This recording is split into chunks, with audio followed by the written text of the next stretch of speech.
Good morning. കുറേയല്ലേ കണ്ടിട്ട്? കുറേയായി video ഒക്കെ ഇട്ടിട്ട് തന്നെ. വീഡിയോ ഇട്ടിട്ട് മുതല ഷൂട്ട് ചെയ്തിട്ടും കുറച്ച് തിരക്കായിപ്പോയി. കുറച്ചധികം റീസണും തന്നെയുണ്ട് കേട്ടോ.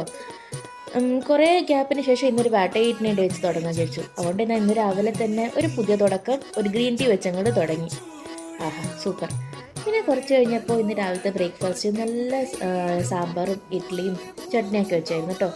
ആദ്യമൊന്നും എനിക്ക് തീരെ ഇഷ്ടമില്ലാത്ത സാധനമായിരുന്നു ഇത്. പിന്നെ ഞാൻ പഠിക്കാൻ പോയ സ്ഥലത്ത് ഡെയിലി ഫുഡ് ഇത് തന്നെയായിരുന്നു. പിന്നെ അങ്ങോട്ട് ഇഷ്ടപ്പെട്ടു. ഇപ്പോൾ ഓക്കെ, അഡ്ജസ്റ്റബിളാണ്, എൻ്റെ ഇഷ്ടവുമാണ്.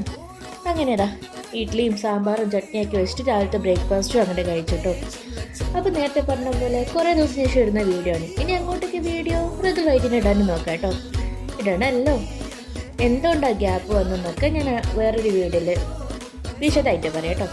അങ്ങനെ മോർണിംഗ് ബ്രേക്ക്ഫാസ്റ്റൊക്കെ കഴിഞ്ഞു. അത് എൻ്റെ കുറച്ച് വർക്കൊക്കെ ഉണ്ടായിരുന്നു. അതൊക്കെ തീർത്തിട്ട് ഉച്ചക്കുള്ള പ്രിപ്പറേഷനൊക്കെ തീർത്തു. ഉച്ചക്ക് നല്ല ചോറും സാമ്പാറും മീൻ വറുത്തതുമായിരുന്നു കേട്ടോ.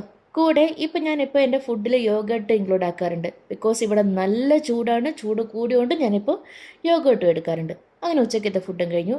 നൈറ്റ് വേറെ വലുതായിട്ടൊന്നും കഴിച്ചില്ല. ജസ്റ്റ് ഒരു ആപ്പിളും ആൻഡ് കൂടെ ഒരു ബോയിൽഡ് എഗ്ഗും മാത്രം എടുത്തിട്ട് നൈറ്റത്തെ ഡിന്നർ അങ്ങ് അവസാനിപ്പിച്ചു. Light food. കുറച്ചെൻ്റെ വിശക്കുമെന്നറിയില്ല. അപ്പം നോക്കാം. അപ്പോൾ അത്രയും ലൈറ്റ്. By, see you.